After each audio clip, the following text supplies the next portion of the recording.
It's amazing how far a chocolate-covered strawberry can get a guy with a woman who's sort of feeling a little bit downtrodden by the world. Met Saint Quebec, man, a girl was heaven sent. Met Saint Quebec, man, a girl was heaven sent. Y'all, so I'm really liking this Lifetime Movie Network show called I Dated a Psycho on YouTube that I've been keeping up with. And some of the episodes are more interesting than others, but the ones that I watched so far were pretty interesting. And I will leave the links in the description box of the ones that I watched. But it was so many things that I learned just observing and listening to the stories of other women. And I kind of see where we can kind of go wrong when dating. Overall, I noticed that it's always this hopeless romantic kind of syndrome that kind of goes. It's like the string that connects every story, wanting to be swept away, swept off your feet, and just right off into the sunset like a Disney movie, like your Princess Jasmine and your Aladdin has come. And I'm not going to say that love cannot be like that, but at the end of the day, we're dealing with humans. So if somebody is too good to be true, they probably are. Like even you yourself, you don't do everything right. Of course, you show your best foot forward or you show your best face first, but eventually, of course, the mask is going to slip and then the real you comes out. But it don't mean that you're like a psycho or that you're going to hurt anybody or anything like that. But you know what I'm trying to say? Like, so if someone is coming on so strong and so right, like they can't do nothing wrong, you should kind of question that. But basically, I did insert that clip of Dr. Romney in the beginning because that too also sums up everything from these stories. Like a love bombing, I totally understand what that word means based off of these episodes, because a lot of times these guys will shower you with gifts early on. And I remember this guy I watched on YouTube called Mindful Attraction. He was saying like you have to question that. Like if somebody's trying to get in a relationship with you real quick, shower you with all these gifts all the time real quick, you're not that special. And I like that. I mean, of course we are all special, but like you don't think that you're that special that you got this man so whipped and open. It's usually for a reason. It's like usually he's trying to win you over quickly. He's trying to bond really quickly. He's trying to like have this instant connection with you really quickly for a reason. Like, do not think that that's normal, that you're just that beautiful, that you're just that girl, that you got somebody open like that. As much as we like to think that we are, like, we're all regular schmegular, okay?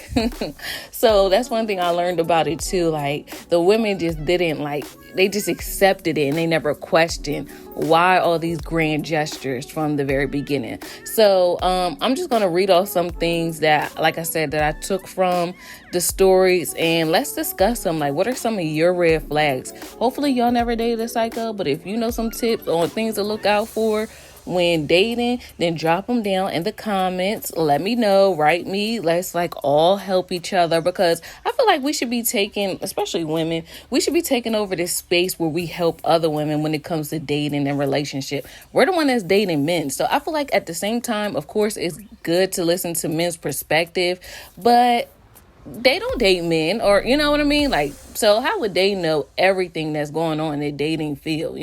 Every man is different. So I feel like we should listen to each other, because we're actually out here getting the field data, doing the right things or doing the wrong things, where we could just swap stories and learn from each other. You get me? Okay, well, I'm going to go into rule number one, or thing observation number one, and we'll talk about that and we'll see where that goes. All right. So, observation number one that I gathered from the show, I Dated a Psycho. So, these are the red flags. This one lady, she has said something like, this guy really likes me, so I should go out with him. I feel like that's a problem because, okay, this guy likes you, but have you ever stopped and asked yourself, do you like him? A lot of times, I just feel like that's how we get caught up as well. We just like the affection, we like somebody showing us attention, but we're never really looking at the person and their character and who they are. Like, we have to start, literally for real, vetting these men. We say that all the time, but it's almost like you have to look at yourself as a CEO. You are your own CEO. You're the CEO of your life. So you don't let somebody just get the job because, in corporate America, they don't let just anybody get a job because they showed up with gifts and they know all the stuff about the company. No, we have to see your credentials. Like, we have to know where you came from, what's your background, what's your experience, what's your history, who are your references. And I feel like that's things that we can actually take upon when dating. You should know who this person is, get into their business, get into their background, find out their story, find out why their last relationship ended, ask some questions, and it could be tailor made based off of you and your personality. Like, what is really important to you? What would be important to you in a life partner? And I feel like we don't even do that part. We just stop at, oh, they like me, so that's enough. No, that is not enough. You have to act like you got attention before, even if you hadn't, because that's a lot of things. That's a lot of issues too. Like, a lot of these women act like they never got attention before, so they just hang on to whatever attention this guy gives them initially. It just feels so amazing to them. But you better act like this happens to you. Stop acting like just the first time you ever ate a cookie.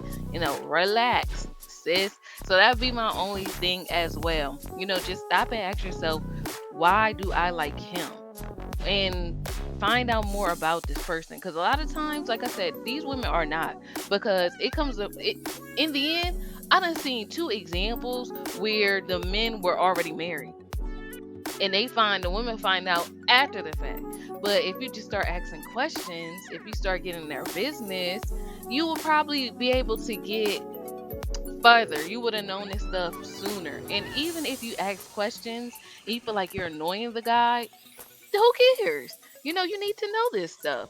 Dating is for data. I remember someone said that. So, and I feel like if you do ask questions and the guy is getting annoyed, that lets you know everything you need to know. Because if you're a straight up person, you have nothing to hide, you don't care. You'll answer the questions. It's no big deal, you know?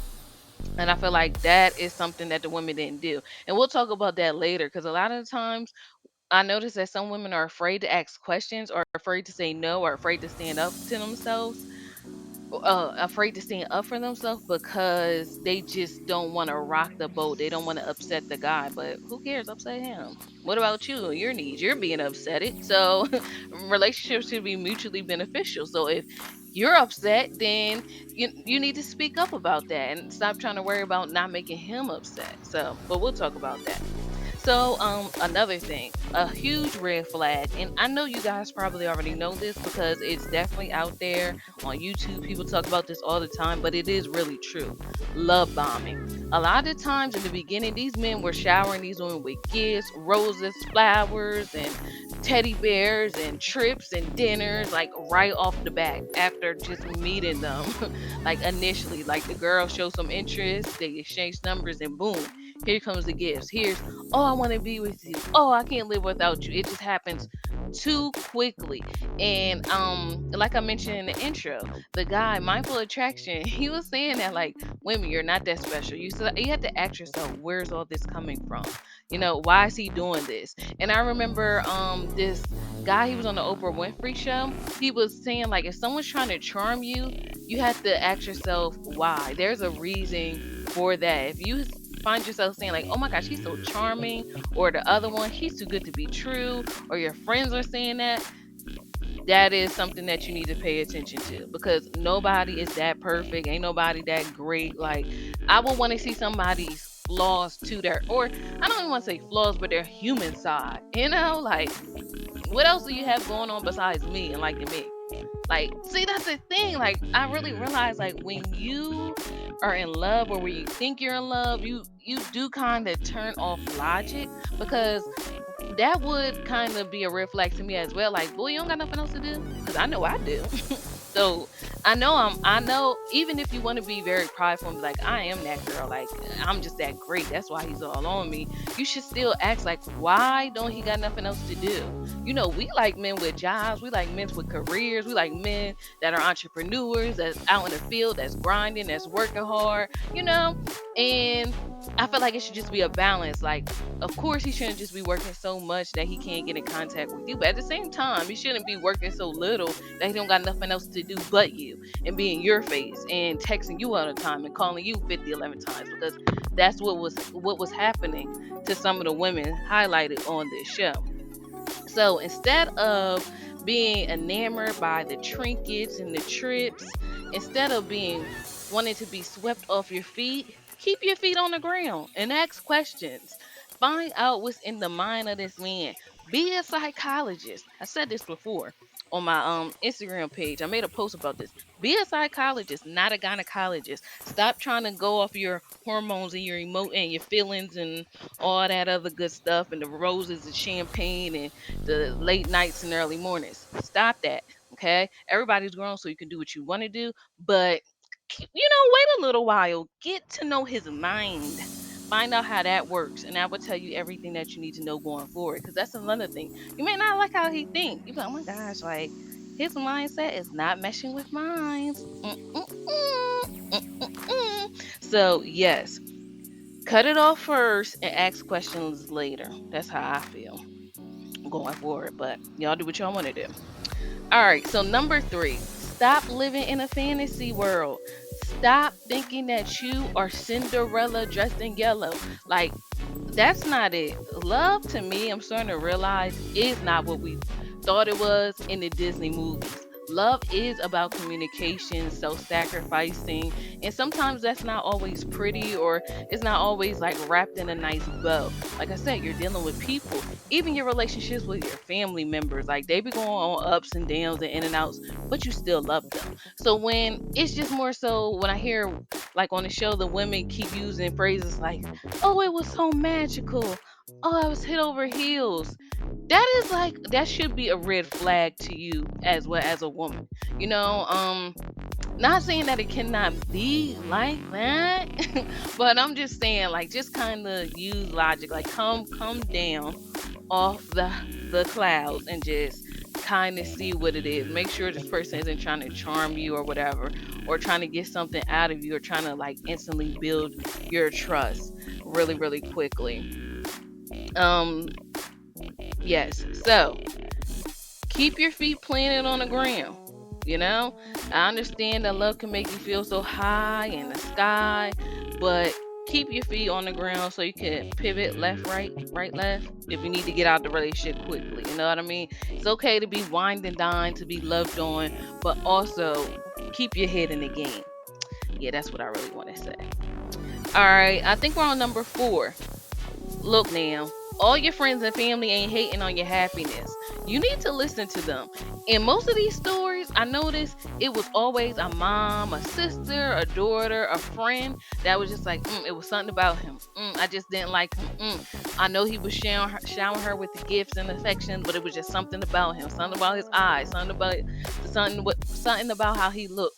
It was always a warning. It's always a warning before destruction. And even in our own lives, we can probably attest to that as well. Like places that we shouldn't have gone, we kind of had a bad feeling about it, but we still went anyway.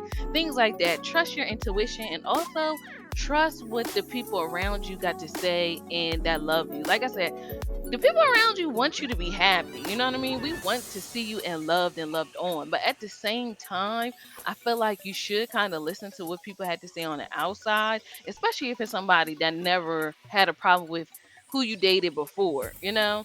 So just, you don't have to take it into consideration, but I will honestly say that, like, a lot of the people, all the friends and family members that were interviewed said, like, I didn't like him.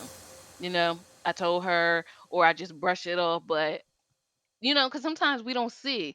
Remember Mary J. Blige said in the song, when you think you're in love, you only see what you want to see. But the people that are on the outside don't love him like you do, so they can just kind of spot things out. So it's up to you to listen to the people around you or not, but that is like a clue, an indication. So keep your head up.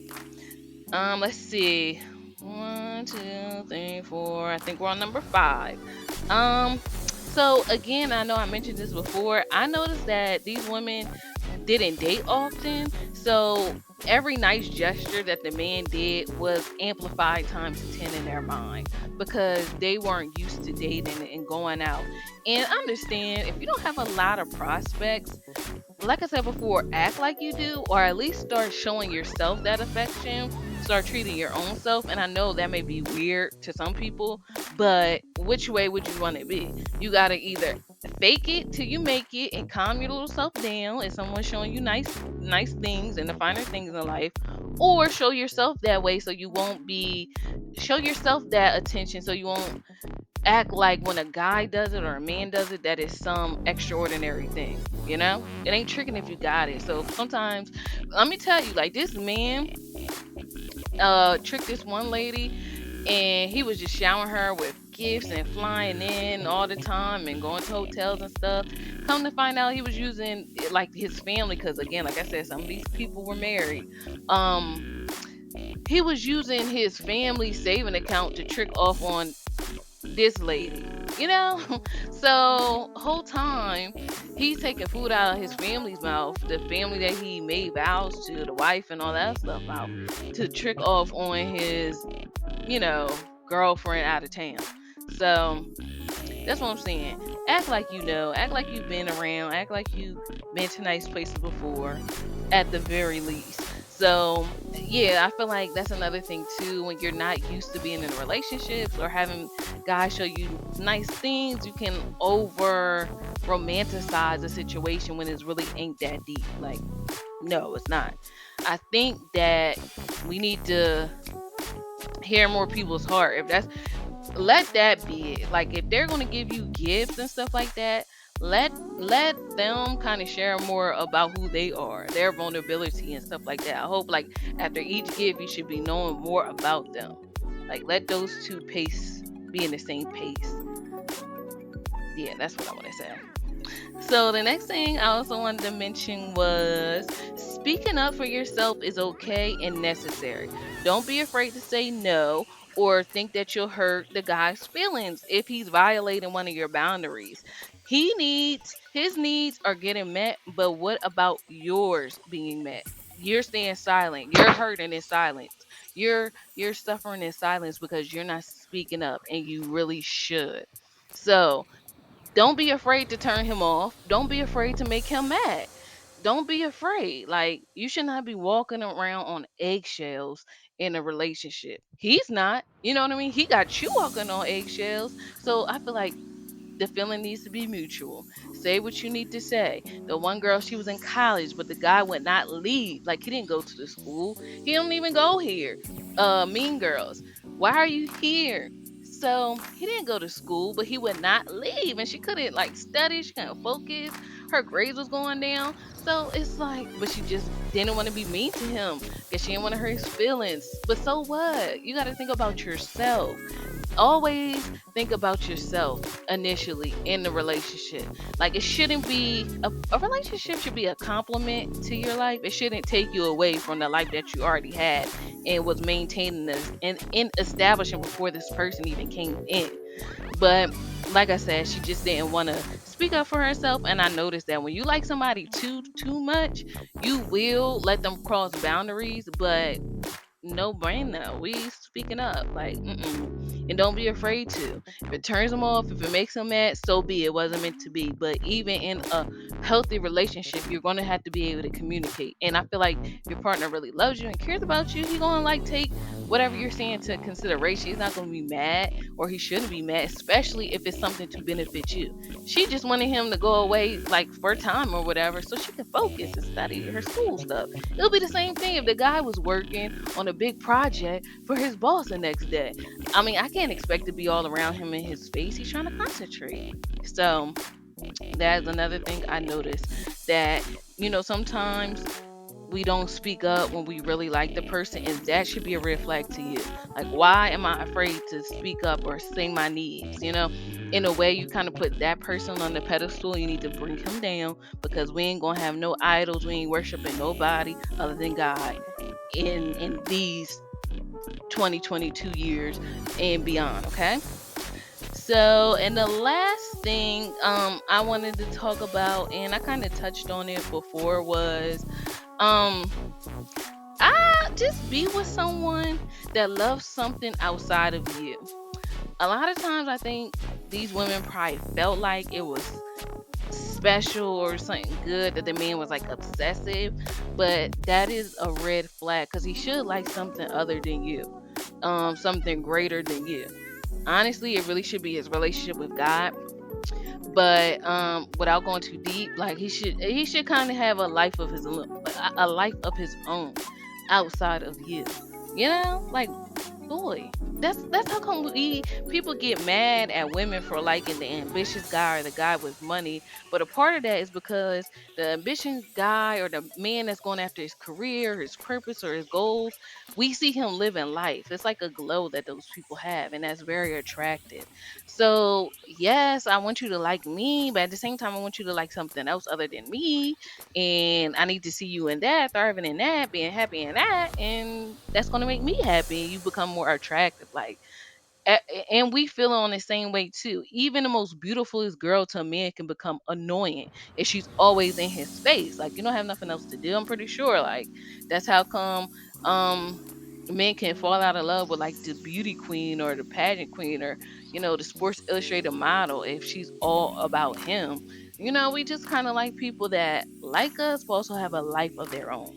So those were the few things I noticed about I dated a psycho. I should have said in the beginning, spoiler alert, because I was telling some of the stories. But nevertheless, I still want y'all to watch this show and let me know what y'all think about it and red flags that y'all experience and red flags that y'all notice of the episodes. But I'm gonna keep finding little episodes to watch and maybe make this a series.